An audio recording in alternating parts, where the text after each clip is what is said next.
ಮೂರನೇದು ಯಾವಾಗ ಚೆಕಪ್ ಮಾಡಿಸಿದ್ರು ಶುಗರ್ ನಾರ್ಮಲ್ ಲೆವೆಲ್. ಹಿಂಗ ಆಗ್ಬೇಕು ಅಂದ್ರೆ ನಾನು ಕೆಲವು ಮಂತ್ರಗಳು ಹೇಳ್ಕೊಡ್ತೇನೆ. ಆ ಮಂತ್ರನ ಊಟಕ್ಕೆ ಮುಂಚೆ ಹೇಳ್ಬಿಟ್ಟು ಊಟ ಮಾಡ್ಬೇಕು. ಏನೇಳಿ ಆ ಮಂತ್ರ ಹೇಳ್ಬಿಟ್ರೆ ನಿಮ್ ಶುಗರೇ ಡೌನ್ ಆಗ್ಬಿಡುತ್ತೆ. ಬಟ್ ನಿಧಾನ ಕೇಳಂಗಿಲ್ಲ, ಅದನ್ನ ಜೋರಾಗಿ ಹೇಳಬೇಕು. ಸುಮ್ಮನೆ ಗುಣಗುಟ್ಟಿದ್ರೆ ಆಗೋದಿಲ್ಲ. ಜೋರಾಗಿ ತಟ್ಟೆ ಮುಂದೆ ಕುತ್ಕೊಂಡು ಊಟ ಮಾಡಕ್ ಮುಂಚೆ ಈ ಮಂತ್ರನ ಹೇಳ್ಬೇಕು. ಎದೋಡಿಲ್ಲ ಹೇಳೋಣ. ಹೇಳ್ಬಿಟ್ಟು ಸೀದಾ ಇಳಿದು ಕನ್ನಡ ಹೊಟ್ಬಿಡ್ರಿ.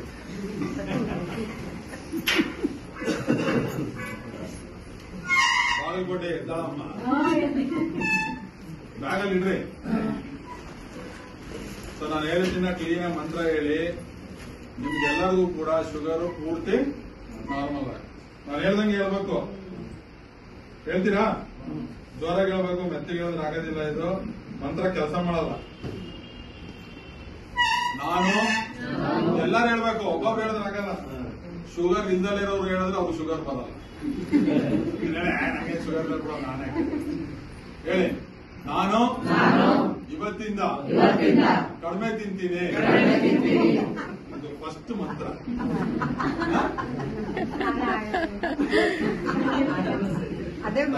ಒಂದು ಕೂತು 12 ಚಪಾತಿ ಹಾಕಿದ್ರೆ 10 ವಾಪಸ್ ಕೊಟ್ರೆ ಶುಗರ್ ಅಲ್ಲೇ ಡೌನ್. ಏನ್ ಖರ್ಚಾಯ್ತಾ ಇಲ್ಲಿ? ಎಲ್ಲ ನಿಮ್ಗೆ ಉಳಿಯೋದು. ತಿಂಗಳ ಖರ್ಚು ನಿಮ್ಗೆ ಹೇಳಿ. ಇನ್ನೊಂದ್ಸರಿ, ಇವತ್ತಿಂದ ನಾನು ಕಡಿಮೆ ತಿಂತೀನಿ. First 30% sugar down. ಎರಡನೇದು, ಇವತ್ತಿಂದ ನಾನು ತಿನ್ನಕ್ ಮುಂಚೆ ಆಲೋಚನೆ ಮಾಡಿ ತಿಂತೀನಿ. ಯಾಕೆ? ಸಿಕ್ಕಿದ್ದು ಹಾಕಿದ್ದೆಲ್ಲ ತಿಂತಾ ಇದ್ರೆ ಅವ್ನು ಜಾಮೂನ್ ತಂದು ಕೊಡ್ತಾನೆ. ಆಲೋಚನೆ ಇಲ್ಲ, ಶುಗರ್ ಜಾಸ್ತಿ ಇದೆ, ಸದ್ಯ ಬೇಡ, ಆಮೇಲೆ ತಿನ್ನ, ಶುಗರ್ ಡೌನ್. ಆಲೋಚನೆ ಮಾಡ್ತಾರೆ. ಶುಗರು ಯಾರು ಡೌನ್ ಆಗಿತ್ತು? ನಿಮ್ಮದೇನೆ. ಇವತ್ತಿಂದ ನಾನು ಆಲೋಚನೆ ಮಾಡಿ ತಿಂತೀನಿ. ಮೂರನೇ ಮಂತ್ರ. ಇದು ಬಹಳ ಮೋಸ್ಟ್ ಇಂಪಾರ್ಟೆಂಟ್. ಫಾಲೋ ಮಾಡಿ. ಎಲ್ಲ ಫಂಕ್ಷನ್ ಹೋಗ್ತಿರ್ತೀರಾ. ಇವತ್ತಿಂದ ನಾನು ಪುಕ್ಷಟೆ ಸಿಕ್ಕರೆ ಇನ್ನೂ ಕಮ್ಮಿ ತಿಂತೀನಿ. ತಮಾಷೆ ಅನ್ಸುತ್ತೆ. ನಮ್ಮ ಫಂಕ್ಷನ್ ಹೋದಾಗ ಏನ್ ಮಾಡ್ತೇವೆ? ಅದು ಒಳ್ಳೆ ಫಂಕ್ಷನ್ ಇರಲಿ, ಒಳ್ಳೆ ಊಟ ಆಗ್ತದೆ. ಅವ್ನು ತಿಥಿ ಮಾಡ್ಲಿ, ಒಳ್ಳೆ ಊಟ. ಎಲ್ಲೋದ್ರೂ ಊಟ ಚೆನ್ನಾಗಿರುತ್ತೆ, ರುಚಿಯಾಗಿರುತ್ತೆ. ಅದ್ರ ಅರ್ಥ ಶುಗರ್ ಪೇಷಂಟ್ ಗಳು ಹೋಗಿ ಅಡ್ರ ಮಾಡ್ರ ತಿನ್ಬೇಕಾದ್ರೆ ಅವ್ನು ಹೇಳೋಗಿರ್ತಾನೆ, ಎಲ್ಲಾರು ಹಾಕು ಚೆನ್ನಾಗಿ ತಿಂದು ಅವ್ರ ಮೇಲೆ ಬರಲಿ, ನಮ್ಮ ಅದ್ನೇ ಹಾಕಿ. ಅರ್ಥವಾಯ್ತಾ? ಅದಕ್ಕೆ ಜಾಣತನ ಉಪಯೋಗಿಸಿ. ಭೂಲೋಕದಲ್ಲಿ ಇರಬೇಕು ಅಂತಂದ್ರೆ ಕಡಿಮೆ ತಿನ್ಬೇಕು. ನಿಮ್ ಫೋಟ ಬೇಗ ಖಾಲಿ ಮಾಡಿದ್ರೆ ಬೇಗ ಮೇಲೆ ಕರ್ಕೊಂತಾನೆ. ಹೌದಾ ಇಲ್ವಾ?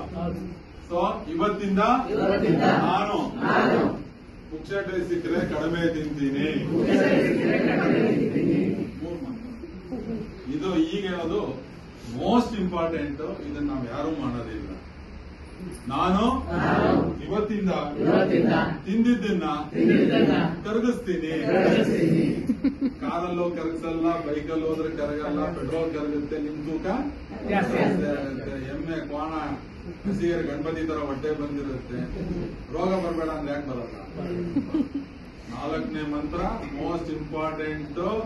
ಇವತ್ತಿಂದ ನಾನು ತಿಂದಿದ್ದನ್ನ ಕರಗಿಸ್ತೀನಿ. ವಾಕ್ ಮಾಡಿ, ನಿಮ್ ಕೆಲಸ ನೀವೇ ಮಾಡ್ಕೊಳ್ಳಿ.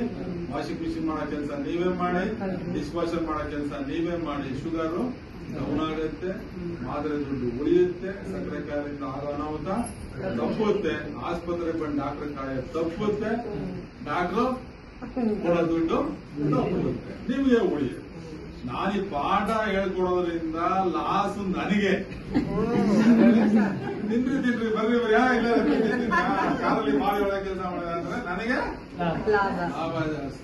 ಅದಕ್ಕೆ ಹೇಳ್ತೀನಿ, ನೀವು ಕಾರ್ ತಗೊಂಡ್ರೆ ಸಂತೋಷ ಪಡೋದು ನಾವೇ, ಬೈಕ್ ತಗೊಂಡ್ರೆ ಇನ್ನೂ ಸಂತೋಷ. ಫಂಕ್ಷನ್ ಅಲ್ಲಿ ನಾನು ಹೇಳದ್ನಲ್ಲ, ಹೋಗಿರೋ ನಾನು ಒಬ್ಬನೇ ಹಾಕಿ ಇವರು ಚೆನ್ನಾಗಿರೋ ಊಟ ಹಾಕು ಬೇಗ ಬರ್ಲಿ ಅಲ್ಲಿ ಅಂತ. ಅದಕ್ಕೆ ಶುಭ ಸಮಾರಂಭಕ್ಕಾಗಲಿ ದುಃಖ ಸಮಾರಂಭಕ್ಕಾಗ ಹೋದ್ರೆ ಆಲೋಚನೆ ಮಾಡ್ತೀನಿ. ಈ 4 ಮಂತ್ರನ ಎಲ್ಲಿ ಹೇಳ್ಬೇಕು? ಮತ್ತೆ ಒಂದು ಕೂತಾಗಿ ಹೇಳಬೇಕು. ಬೇರೆ ಟೈಮಲ್ಲಿ ಹೇಳಿದ್ರೆ ಉಪಯೋಗ ಇಲ್ಲ. ಇದಕ್ಕೆ ನಿಮ್ಮ ಮನಸ್ಸನ್ನ ನಿಗ್ರಹ ಮಾಡೋ ಶಕ್ತಿ ಬೇಕು. ಇದೇನು ಪುಕ್ಷಟೆ ಅಲ್ಲ ಇದು. ಅಲ್ಲಿ ತಂದು ಇಡ್ತಿದ್ದಂಗೆ ಯಾರ ಮಾತು ಕೇಳಲ್ಲ, ಅಕ್ಕಪಕ್ಕನೂ ನೋಡಲ್ಲ, ಹೋಗ್ತಾರೆ ಒಳಗಡೆ. ಅದಕ್ಕೆ ತಟ್ಟೆ ಬಂದು ಕುತ್ಕೊಂಡಾಗ ಈ 4 ಮನಸ್ಸಲ್ಲಿ ಹೇಳ್ಕೊಂಡು ಮಾಡಿ. ನೀವು ಆಸ್ಪತ್ರೆಗೆ ಬರೋದು ತಪ್ಪುತ್ತೆ, ಶುಗರ್ ಯಾವಾಗ ಚೆಕ್ ಮಾಡೋದು ಬರುತ್ತೆ, ಮಾತ್ರೆ ಔಷಧಿ ದುಡ್ಡು ಕೊಡೋದು ತಪ್ಪುತ್ತೆ, ನನಗೆ ಕೊಡೋದು ತಪ್ಪುತ್ತೆ, ಪರೀಕ್ಷೆಗಳು ಕಡಿಮೆ ಆಗುತ್ತೆ. ಹಾಗಾಗಿ ಸಕ್ಕರೆ ಕಾಯಿಲೆ ಏನಕ್ಕೆ ಮಂತ್ರ ಅಂತ ಹೇಳ್ತೀನಿ ಅಂದ್ರೆ, ಇದು ತುಂಬಾ ಸಿಂಪಲ್. ನಿಮ್ ಮನೆಗೆ ಹೋಗ್ತಾ ಇದ್ದೀನಿ 6 ತಿಂಗಳು ಯೋಚನೆ ಮಾಡ್ತಾ ಇದ್ದೀನಿ, ಅವ್ನು ಡಾಕ್ಟರ್ ನಮ್ಮ ಅವ್ನು ಹೇಳಿದ್ ಕರೆಕ್ಟ್ ತಿಂದಿದ್ದಕ್ಕೆ ಜಾಸ್ತಿ ನಿಮ್ಗೆ ಗೊತ್ತಾಗುತ್ತೆ.